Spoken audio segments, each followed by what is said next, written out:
welcome to this special edition of Vantage from Bari. It's the last day of the G7 summit here. The meetings are done, the photos have been clicked. Some of the leaders have even left. It's what many call a slow day here because the focus has shifted to a resort near Lucerne. That's where Switzerland is hosting the Ukraine Peace Summit. About 100 countries are attending, but no Russia. So what's the point of this summit? Will it actually lead to something? Also, why is Cuba emerging as a battleground for US-Russia rivalry all over again? A look at the big takeaways from Indian Prime Minister Narendra Modi's meetings at the G7 summit. Why are Meloni and Macron clashing over abortion rights? What does the G7 family photo say about this year's summit? Car maker Hyundai has filed for an IPO in India. We'll tell you why this is big news. South Africa's Ramaphosa is back as president, but with a coalition government. And are you heading to Italy this summer? Well, then we have a special report for you. The famed Italian summer may no longer be so pleasant. All this and more coming up. The headlines first. Did a Russian bomber violate Sweden's airspace? Stockholm says a Russian Su-24 bomber came into its airspace near the strategic Baltic Sea island of Gotland. Swedish military claims it left only after they scrambled 2 fighter jets. The incident comes just 3 months after the Scandinavian country became a full member of NATO. It comes after the United Nations atomic watchdog said Tehran was expanding its nuclear capacities. The 3 countries said Iran's move undermines the landmark 2015 deal on its nuclear program. The US, under Trump, unilaterally withdrew from the deal in 2018. North Korea is building roads and walls inside the demilitarized zone, according to reports. The demilitarized zone separates North Korea from the south. Last week, South Korean forces fired warning shots after North Korean soldiers briefly crossed the military demarcation line. Chinese Premier Li Qiang on a 4-day trip to Australia. He calls for shelving differences with Canberra. Economic relations between the 2 countries have improved since Prime Minister Anthony Albanese came to power in 2022. Li is the second most powerful man in China after President Xi Jinping. And Singapore's Sentosa Island beaches closed due to an oil spill. The spill at a nearby port was caused by an accident on Friday. Black residue from the oil slick was visible on the beaches of the popular tourist destination. The G7 summit in Italy is over. Now the action has shifted to Switzerland for the Ukrainian Peace Summit. Western leaders have gathered there in large numbers, even though this exercise won't deliver much, let alone peace. So why is the summit even happening? Why have these leaders come together, and what does Ukraine hope to achieve? This is being called a peace summit, an attempt to end the Russia-Ukraine war, but one of the warring parties is absent. Russia is not attending the summit. They've dismissed the entire exercise as irrelevant. It is an absolutely absurd goal to discuss Ukraine without Russia's participation. It is obvious that it is not a result-oriented. That's why many countries don't want to waste time. You can't argue with their logic. I guess even the organizers agreed. So they downgraded the summit even before it began. The host, Switzerland, now says it's about building consensus, an effort to pave the way for a future peace process. On his part, Zelensky says that he wants to give diplomacy a chance.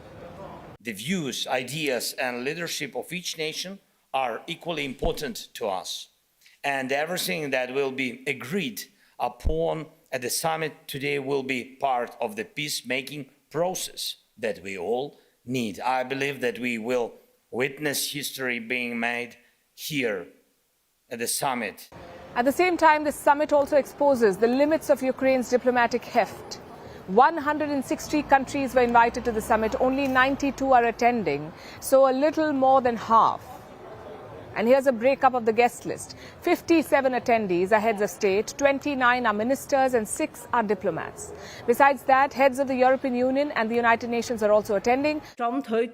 As of today, 90 states signed up, of which half are from Europe and North America, the other half from South America, Africa, the Middle East, and Asia. Some influential leaders are missing from the guest list. This includes Ukraine's chief backer, the President of the United States, Joe Biden. He's not there. Vice President Kamala Harris is attending in his place. Who else is missing? Chinese President Xi Jinping, Saudi Arabia's Crown Prince Mohammed bin Salman, also India's Prime Minister Narendra Modi. India has sent a delegation instead. It is led by a senior Indian diplomat. Now, the absence of these leaders is a setback for Ukraine. These countries have the diplomatic clout to help Ukraine move the needle with Russia. The presence of their leaders would have been a signal, a strong signal of support. But they're not attending. Switzerland and Ukraine also had high hopes from the global south. Kyiv wanted to shore up support from this bloc. They'd invited countries like Brazil, Cambodia and Malaysia. But they've either sent observers or skipped the summit altogether. So if the goal was to gain new allies, Ukraine won't make much progress here. Half of the guests are from the West, from North America and Europe, where Ukraine already enjoys strong support. So to sum it up, there is no peace deal on the table, nor any major mobilization of support against Russia. What's worse, the agenda seems to have been diluted too. 3 topics are being discussed now: nuclear safety, humanitarian aid, and food security. That's it. No proposal to end the war. There are not yet negotiations about an end to the war. For that, Putin would have to show that he is prepared to end his brutal campaign and withdraw troops. But perhaps a way can be found to start a process in which Russia will one day also have a seat at the table. When the time is right, that will be decided solely by Ukraine. Clearly, Ukraine wants to dictate the terms here. Kyiv is already preparing for a second peace summit. And here they hope to have Russia. But will Moscow play ball? Looks highly unlikely. Russian forces have made gains on the battlefield, and the Russian economy has so far survived the onslaught of Western sanctions. Take a look at this report. This is about the IMF and the Russian economy. The IMF says the Russian economy will keep growing. In fact, this year it will grow faster than the United States. That's a scathing indictment of the Western campaign against Russia. It also gives Russia the upper hand. So Kyiv may want to spell out the peace plan, but Vladimir Putin doesn't feel compelled to negotiate. He's approaching this from a position of strength. Yesterday, Putin shared his list of demands. Listen to this. The conditions are very simple. Ukrainian troops must be completely withdrawn from the Donetsk and Luhansk People's Republics, the Kherson and Zaporizhia regions. As soon as Kyiv declares that it is ready for such a decision and begins the actual withdrawal of troops from these regions, as well as officially notifies that they abandon plans to join NATO, an order to cease fire and begin negotiations will immediately follow from our side, literally at the same minute. 4 regions, or 1/5 of Ukrainian territory, an end to Western sanctions, and no NATO membership for Ukraine. These are Putin's terms. Ukraine was quick to reject the offer. It called Putin's terms, and I'm quoting, a complete sham. So did its Western backers. The United States says Putin is in no position to make demands. He is not in any position to dictate to Ukraine what they must do to bring about a peace. Putin can end this war today. You know, he started this war with no provocation. So America is talking tough, but here is the reality. Russia has no intention of ending the war on Western terms, and Ukraine is in no position to win this war.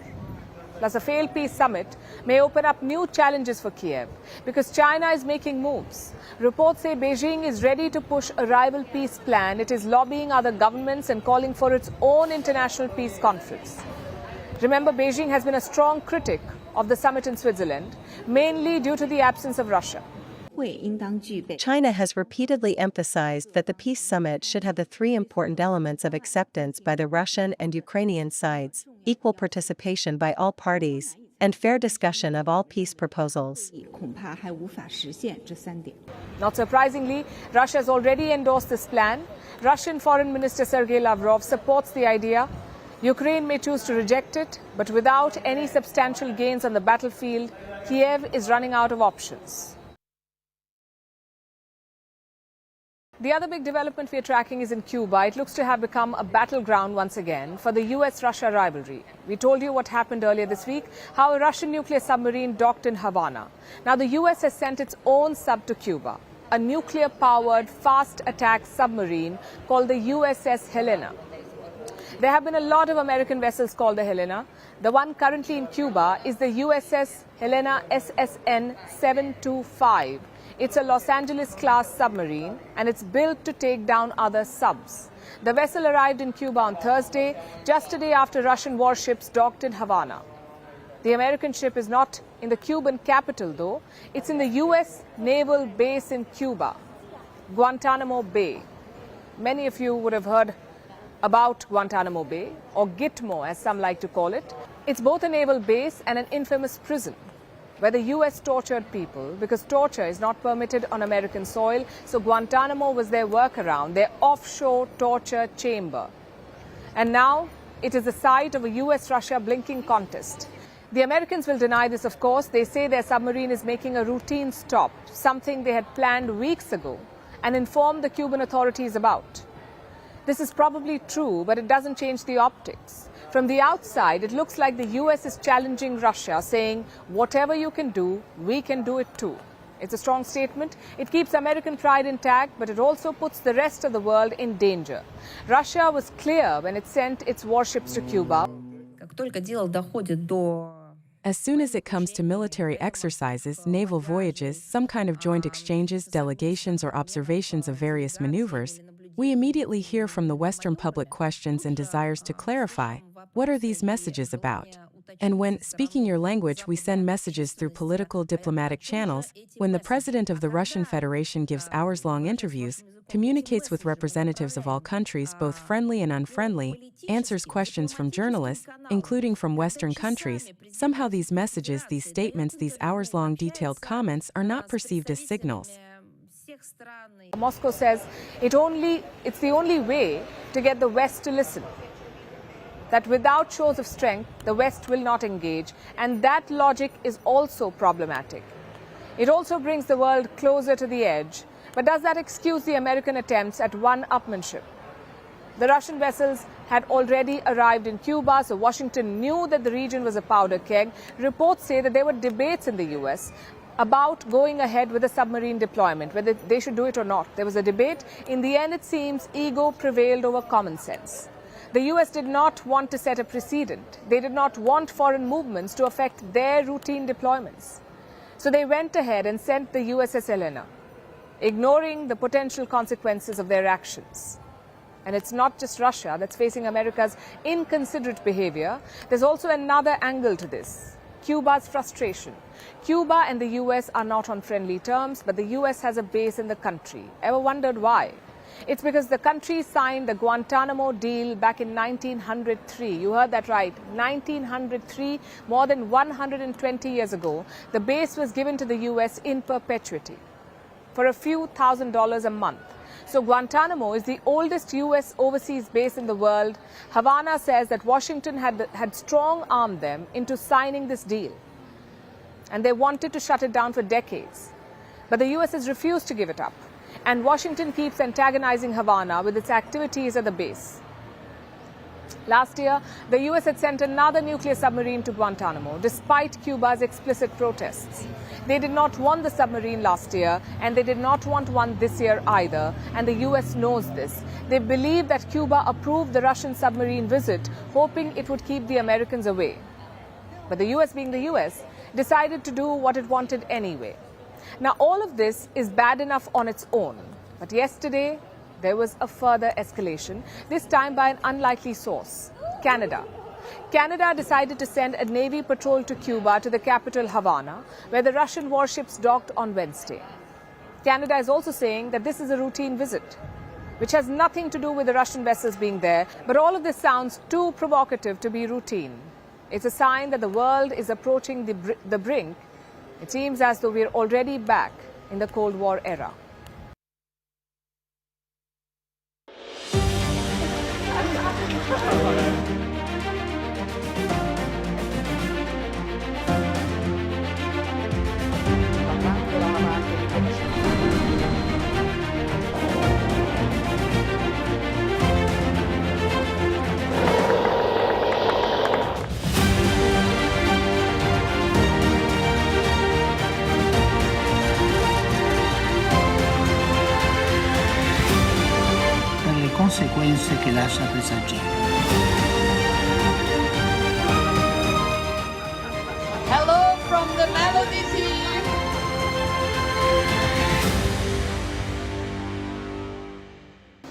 Now let's get back to Italy. Today is the final day of this year's G7 summit, as we've been telling you, but much of the work has already been wrapped up. Most of the leaders who flew in have already left, including the G7 leaders, like US President Joe Biden. He took off on an Air Force One last night. And while he isn't heading to nearby Switzerland, a bunch of the other leaders are for their next conference, as we've already mentioned. The major leaders were scheduled to leave Italy before today's session, so they wrapped up the important business yesterday, including the all-important G7 joint statement. Giorgia Meloni summarized the major points. With the final declaration, the G7 has taken on some specific commitments. We will continue to support Ukraine, and we have decided to systematize our efforts in various lines of action with a 360-degree approach to help the Ukrainian people look to the future. The G7 has reaffirmed this commitment, agreeing to additional financial support linked to the windfall profits derived from Russian assets frozen in our jurisdictions. The most important agreement was on funding for Ukraine. The G7 nations will give Ukraine $50 billion, but not from their own funds. Instead, they will be using Russian money, the interest that has been generated on frozen Russian assets. This is effectively getting Moscow to pay its enemies' bills. It's a unique step, and it's likely to draw a reaction from Russia. That was the biggest takeaway from the G7 summit. Then there is the war in Gaza. All the G7 members have rallied behind the US. We have confirmed our support for the United States mediation proposal for an immediate ceasefire in Gaza, the release of all hostages, and a significant increase in humanitarian assistance to the civilian population in the Gaza Strip. The G7 also reiterated every effort to prevent an escalation in the region and to work towards a lasting political solution to the crisis with the perspective of a two-state solution for two peoples. The G7 is backing the recent US ceasefire proposal. They will also increase humanitarian assistance to Gaza. On paper, this looks like a step towards peace. But can they really do anything to stop Israeli Prime Minister Benjamin Netanyahu? Until there's a concrete way forward, these just seem like empty words. The third big takeaway involves migration, and this was a personal issue for Italy's Prime Minister Giorgia Meloni. She's been looking for a way to stop illegal migration to Europe, mostly from Africa. Italy is caught in the middle of this because it is often the gateway for migrants who arrive on Italian shores via the Mediterranean Sea on dilapidated boats. Meloni's plan is simple: stop the problem at its root. A lot of the migrants leave their countries in search of economic opportunities. But why not just bring the opportunities to their home nations? That's the crux of Meloni's strategy. It's called the Mete Plan. And she has managed to rope in the rest of the G7 for it. She wants to coordinate all their existing efforts to invest in developing nations, like the G7's Partnership for Global Infrastructure Investment and the EU's Global Gateway Initiative. Meloni wants all these plans to work in tandem to better direct the flow of investments, especially to Africa. So these were the big G7 announcements, the greatest hits, if you will. Ukraine funding, ceasefire in Gaza, and investments in Africa. It shows that a decent amount of work got done here, and the summit wasn't just some holiday for the leaders. The G7 actually came together to chalk out a plan. They were a bit weak in a few other areas, like China. Before the summit, there was a lot of talk and action. The EU raised tariffs on Chinese EVs. The US sanctioned some Chinese firms, companies accused of helping Russia evade sanctions. It looked like a multi-pronged Western attack on Beijing, and we spoke about this earlier. That attack was supposed to gain momentum at the G7 summit. Instead, the attack seems to have lost steam. If you look at the G7 leaders' communique, they are recycling the same accusations and warnings. The G7 have asked China to be responsible, to stop helping Russia, to stop bullying its neighbors, and to stop human rights violations in Xinjiang and Tibet. And they say this every time, but they don't do very much about it. They'll give Beijing a disapproving look and then go back to being blind to China's transgressions. Because at the end of the day, the G7 is also dependent on China, so dependent that they can't do anything except repeat the same old lectures. This was a missed opportunity for the Group of Seven. The summit could have been used to crack down harder on China. Instead, what we saw was meekness. Indian Prime Minister Narendra Modi attended the summit. Even though India is not a member, Modi was invited by the host. He was in Italy for barely 24 hours. He spent all of Friday in meetings and sessions, one after the other. We spoke about a few yesterday about his bilaterals with some world leaders like French President Emmanuel Macron, British Prime Minister Rishi Sunak and Ukraine's President Volodymyr Zelensky. All these meetings took place before yesterday's main event, the G7 outreach session. The session where non-G7 leaders addressed the attendees, from Pope Francis, who spoke about artificial intelligence, to the rest of the non-G7 heads of state. Prime Minister Modi was one of the people who addressed this outreach session. Before he began his main speech, Modi spoke about India's recently concluded elections. He called them the biggest festival of democracy in the world. He explained the sheer scale of the Indian election, how about 640 million people voted and how the votes were tallied in just one day. 640 million people is more than the total eligible voters in all the G7 countries. So the Indian elections truly were the biggest festival of democracy. After that, Prime Minister Modi spoke about the issues at hand. The G7 outreach session had three topics: artificial intelligence, energy, and Africa and the Mediterranean. On AI, Modi said that India was at the forefront of the new technology.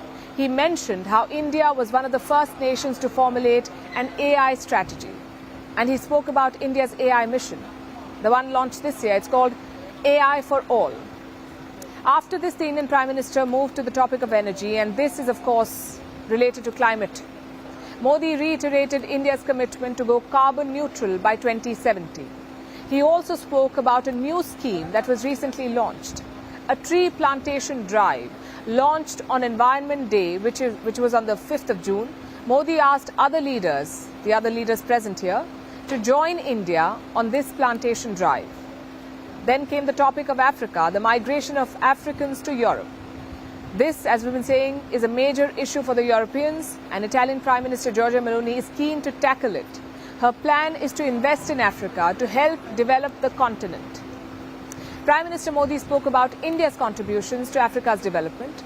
He pledged to continue on that path and to keep championing the cause of the global south at the world stage. So that was the big event from yesterday, the G7 outreach session.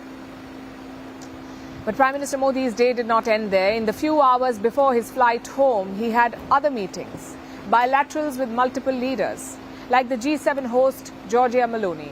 A wide range of topics were covered during the Modi-Meloni meet, including defence cooperation. The countries also hope to expand defence industrial ties, which usually means more weapons deals. But there are no specifics about that yet. After the meeting with Meloni, Prime Minister Modi spoke to Japan's Prime Minister Fumio Kishida. Their meeting touched upon an existing deal, the Mumbai-Ahmedabad high-speed rail project. This is an under-construction rail line which seeks to connect the cities of Mumbai and Ahmedabad via bullet train. The deal's progress was reviewed, along with other Indo-Japanese collaborative efforts.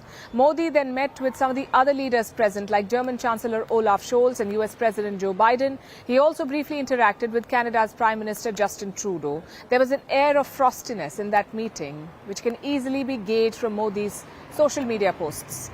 Every other meeting was described as excellent or delightful or productive.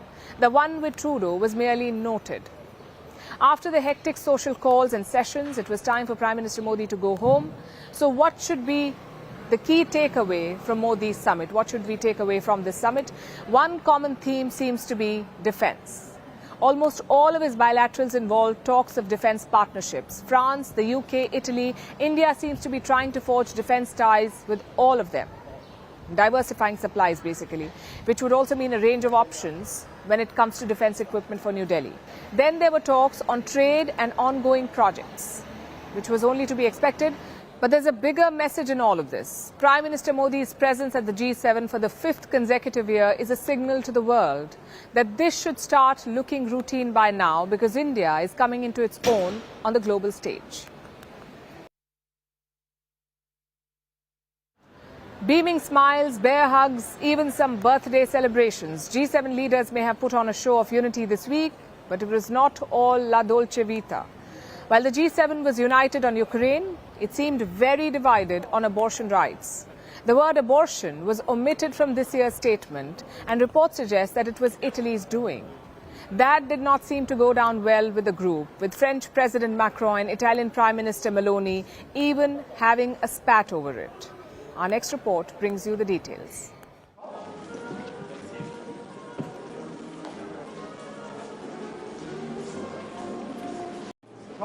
If looks could kill, this would be it.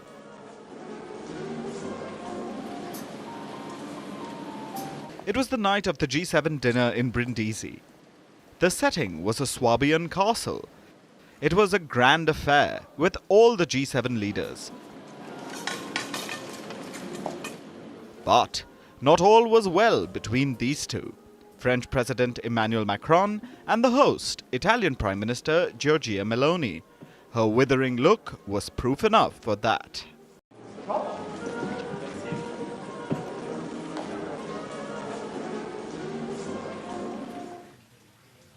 Now, Meloni and Macron aren't exactly BFFs. They have long had a fraught relationship. They've clashed before over issues like migration in Europe and the war in Ukraine. But it's not disagreements all the time.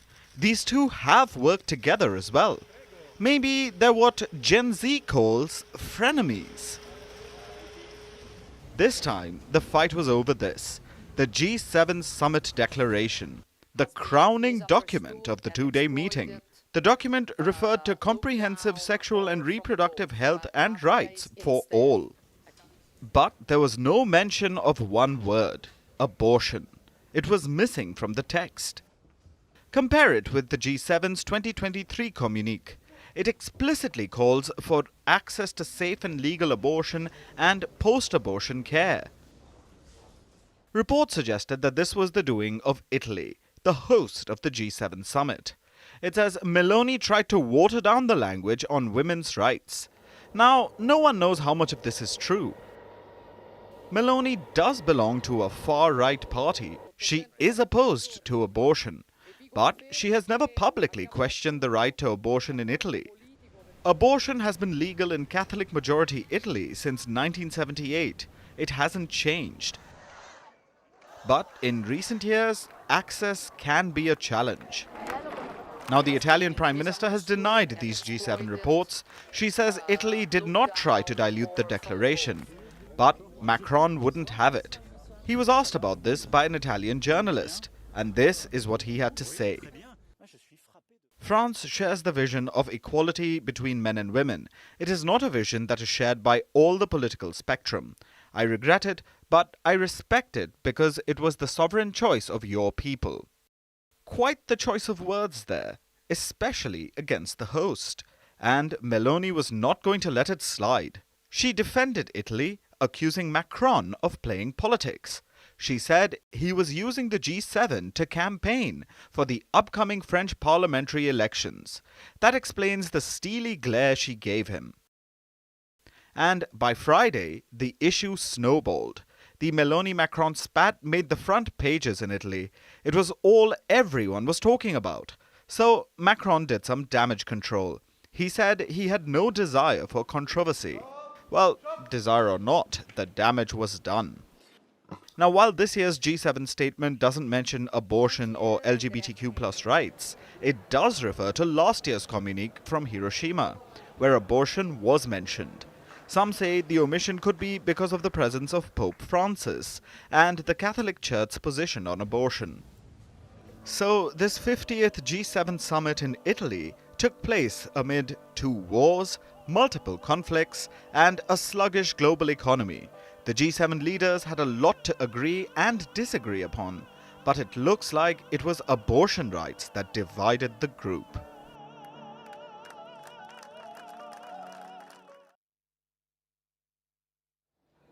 We've been in Bari for a few days now. The weather has largely been pleasant, but occasionally unpredictable. A major reason for that is climate change. Europe is the fastest warming continent on the planet, and within Europe, Italy is among the worst affected countries. Heat waves and air pollution are becoming part of daily life. What are cities like Bari doing to combat this? What did the G7 leaders do on climate change? Our next report tells you.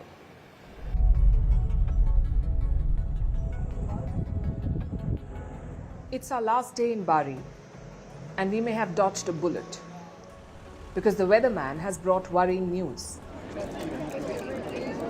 Southern Italy is heading for a heat wave next week. What temperatures are we talking about? Up to 40 degrees Celsius in some parts.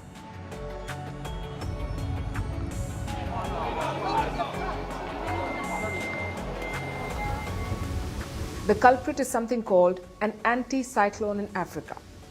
It's exactly what it sounds like. If a cyclone spins clockwise, an anticyclone spins the other way. This phenomenon has been around for centuries, but recently they've gotten longer and more intense. The reason? According to some researchers, climate change. Temperatures in Rome are expected to reach 34 degrees, in Sicily 42 degrees, and in northern Italy 33 degrees. Bari is a bit different from the rest of Italy. It's a coastal town, so the sea moderates the temperature. It is never too hot or too cold in Bari, yet they're not taking any chances. Behind me is one of the initiatives aimed at tackling one of the root causes of climate change, emissions. This is a cyber tree, or that's what they call it, a cyber tree that captures dust and emissions and purifies the air. Basically, it's a gigantic air purifier in the middle of the town. It was installed in June last year. It can purify up to 5,000 cubic meters of air every hour, thus benefiting around 10,000 people. But one purifier, no matter how big, won't be enough. We're talking about decades of pollution and emissions. The European Union makes up almost 17% of global emissions. But in the early 1900s, it made up more than 34%. So I'm afraid purifiers won't cut it. Another strategy is electric vehicles. On most streets of Bari, you see electric bikes like these. You can use mobile applications, pay money and rent them out. And we've also seen buses that use electricity and not diesel. While this idea is commendable, we've also seen some very old cars and bikes plying on the streets. You can identify them by the deafening noise that they make, and their emissions much higher than your average car. Italy's air pollution is among the worst in Europe. Most Italians live in cities where the air quality is below WHO recommendations. In fact, air pollution is killing Italians. Around 80,000 deaths in this country are attributed to it every year. I'm sure old cars don't help. Around 40% of the cars in Italy are more than 15 years old. Last year, the government introduced a law to ban old diesel vehicles, but the backlash forced them to delay it. Another climate-related problem is heat waves. Italy is slowly turning into a heat wave hotspot.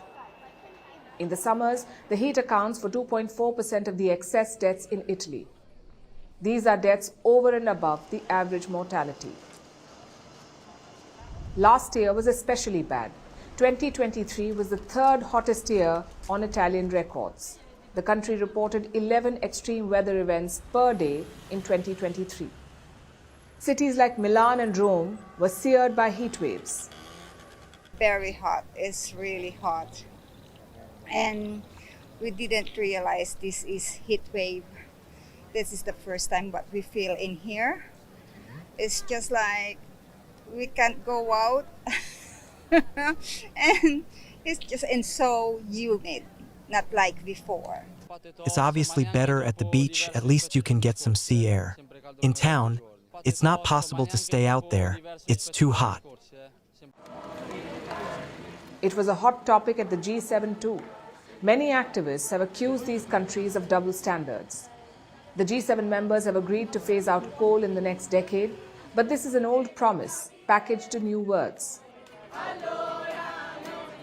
Plus, Italian energy giants featured heavily at the summit.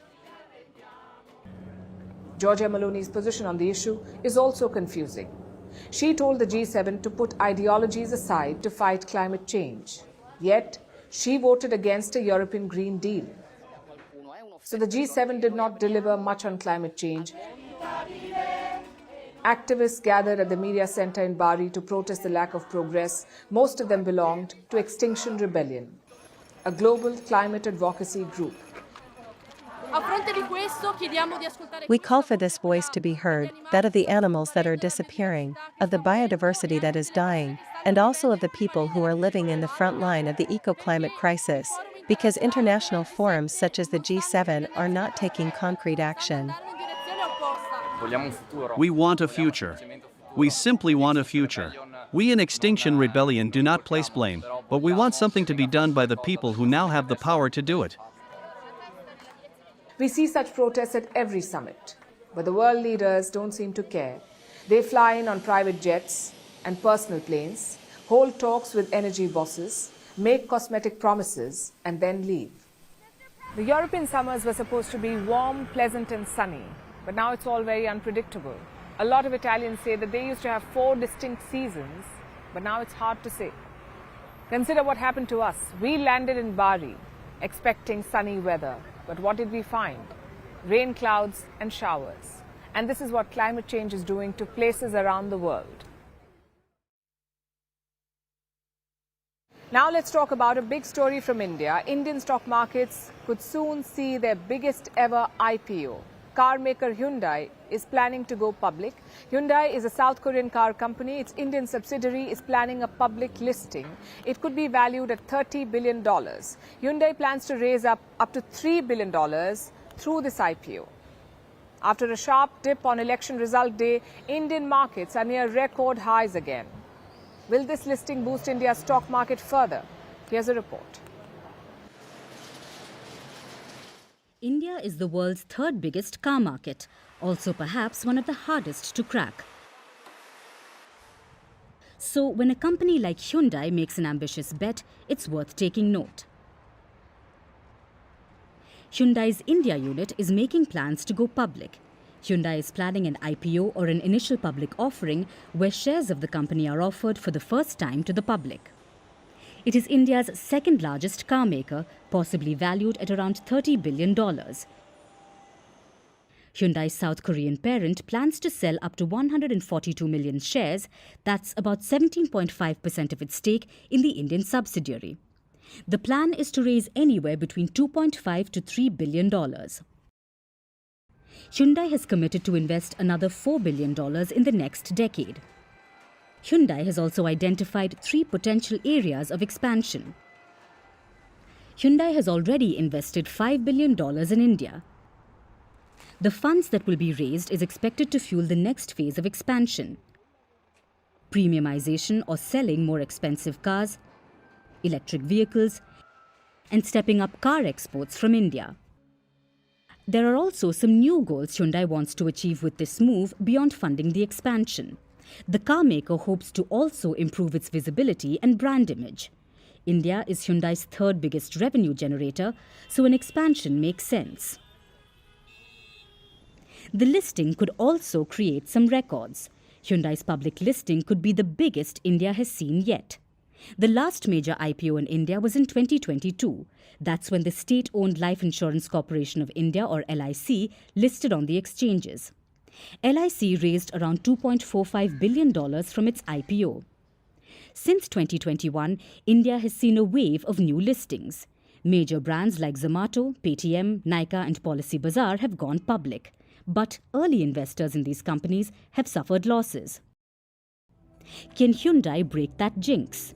Well, the numbers are in its favour. But Hyundai faces a difficult market too.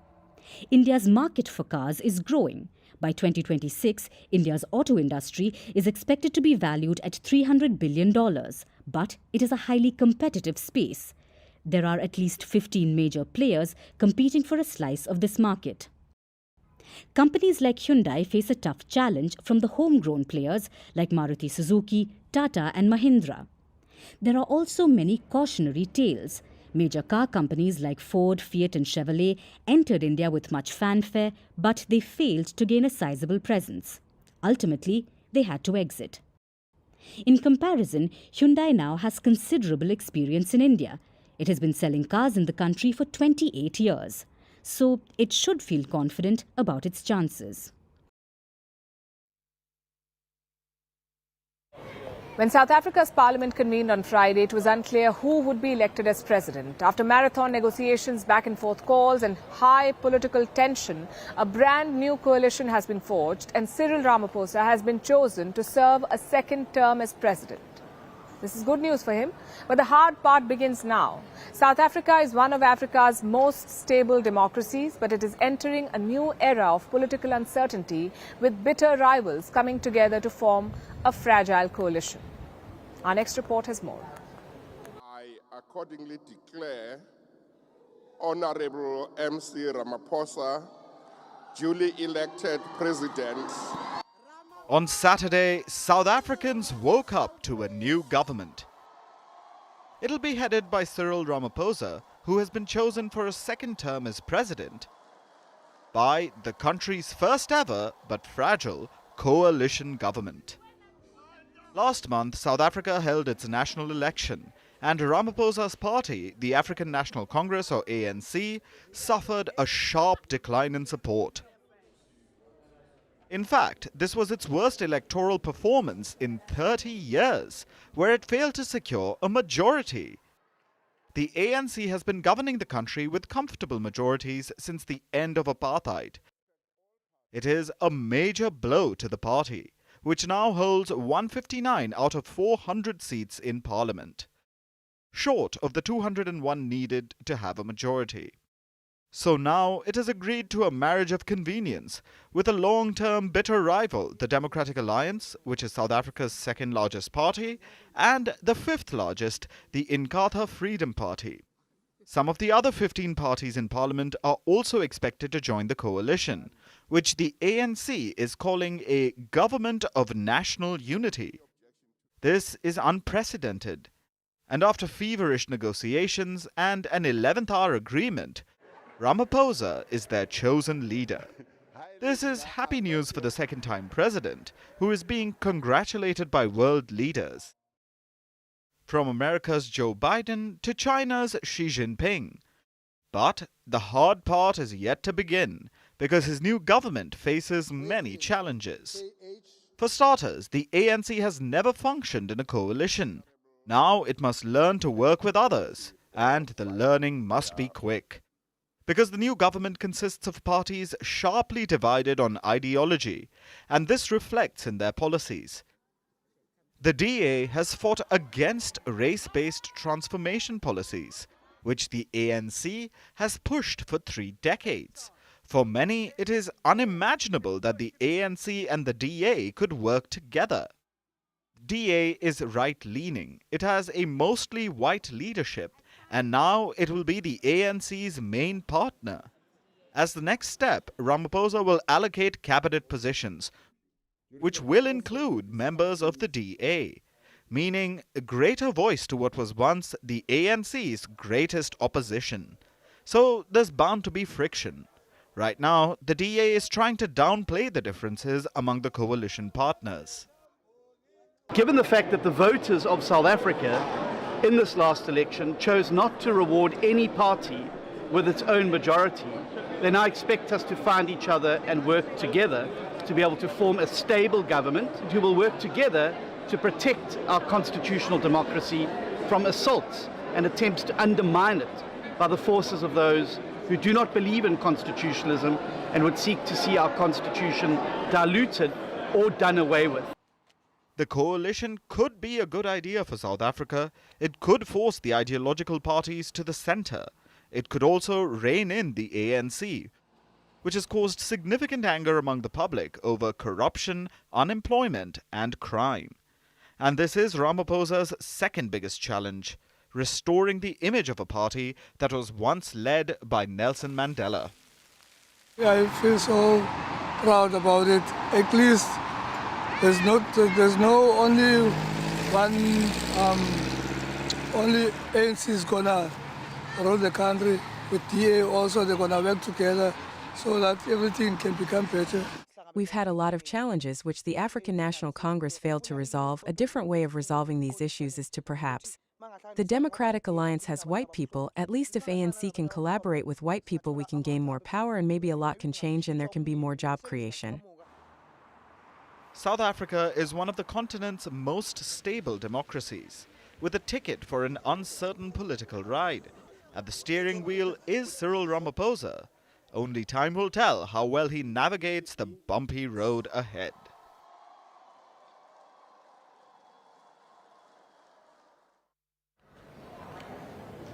Do you keep a photo album? I know it feels like a tradition of the past, but if you do, you know that photo albums showcase more than just pictures. They tell tales of our private lives, of the good, the bad and the ugly. Did you know that G7 summits keep photo albums too?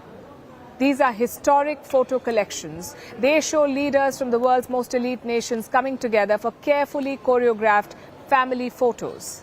That's what their group photos are called, family photos. And these pictures may seem perfect, but they tell tales of geopolitical challenges, drama, and sheer awkwardness. So what does this year's family photo say? What are some of the most iconic pictures from the G7 summits of the past? Here's a report. It is said that a picture is worth 1,000 words. And when the picture in question comes from an annual gathering of leaders from some of the world's wealthiest countries, it can tell many tales. We are talking about G7 summits. They can be both staid and dramatic. They are usually held in picturesque settings where meetings are conducted, strategies are fine-tuned, values are reaffirmed, and so-called bonds are strengthened. There is another G7 ritual that plays a powerful uniting role, the family photo. When all the leaders attending G7 pose for a photograph. It is a carefully choreographed event, but despite the stiff body language and perfect smiles, drama can slip through the cracks. Take this year's family photo, for instance. It has been clicked against a calming backdrop of olive trees and stone walls, but it exudes stress. Standing in the middle is the host, Giorgia Meloni, the Prime Minister of Italy, and she seems to be surrounded by dead men walking. A majority of the leaders here face an uncertain political future, not only in their own countries, but also in their alliance and the world. Thus the furrowed eyebrows and determined smiles. Now look at the bigger picture, the second family photo with leaders from G7 and other nations. A lot of powerful people on one stage. This is a historic portrait because for the first time ever, a pope is taking the center stage. Pope Francis is the first pontiff to address a G7 summit. This picture gives a clear sense of the vibe. Also, Indian Prime Minister Narendra Modi has been placed in the center. He has a huge smile. After all, this was a fruitful summit for India. But wisely, he has been kept at an arm's length from Canada's Justin Trudeau, keeping in mind the row between the two countries over Canada backing Khalistani terrorism. Then there's French President Emmanuel Macron, who refuses to smile. After all, he did clash with the host, who, by the way, is having her moment, as she should. Politically speaking, she's on firm footing. She's popular in her country, and she has won big in the European Parliament election. On top of that, she's been a hit. From the Melody selfie that's going viral, hello from the Melody team, to the ones she took while waiting for Biden.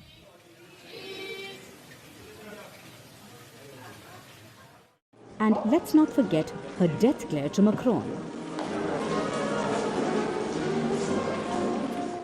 Her aversion to Sunak's enthusiasm and her attentiveness to the Pope. It all came together for Meloni. But back to G7 pictures, where body language matters a lot. Look at this image from the 2015 G7, set against the backdrop of the Bavarian Alps. There's former US President Barack Obama in peak relaxation mode, listening to the animated former German Chancellor Angela Merkel. This is among the most iconic G7 photos. But it's second only to this image from 3 years later. It's from the 2018 G7 summit where tensions were about to explode. There's Merkel staring down then US President Donald Trump. Trump left before the summit was over. He refused to sign the traditional joint communique. So the summit was a disaster.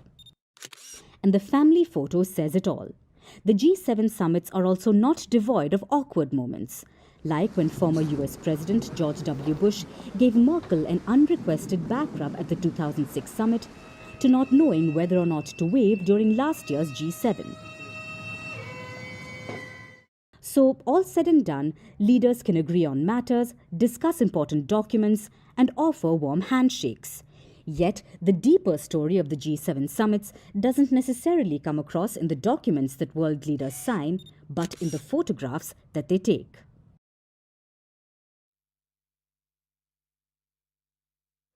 And now it's time for Vantage Shots, images that tell the story. In the US, crews rescued 28 people trapped upside down on an amusement park ride. In Singapore, beachgoers are surprised by a rare oil spill. In Argentina, penguins are returned to the wild, one hop at a time. And finally, we are taking you back in history. On this day in 2001, the Shanghai Cooperation Organization, or SCO, was established. The initial group included China, Russia, Kazakhstan, Kyrgyzstan, Tajikistan and Uzbekistan. In 2017, they expanded to include India and Pakistan, and Iran in 2023, bringing the total to 9 members now. We're leaving you on that note. Thanks for watching.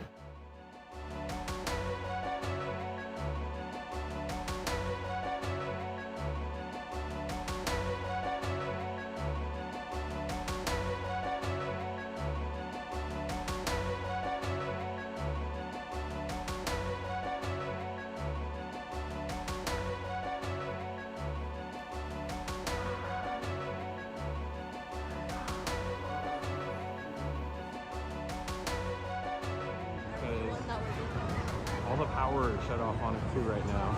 This is scary. All right, update.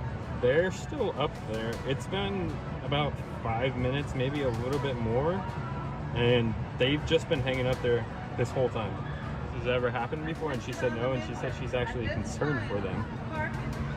Oh, they just said Oaks Park. They just said the park is closed. Jesus Christ. Gee.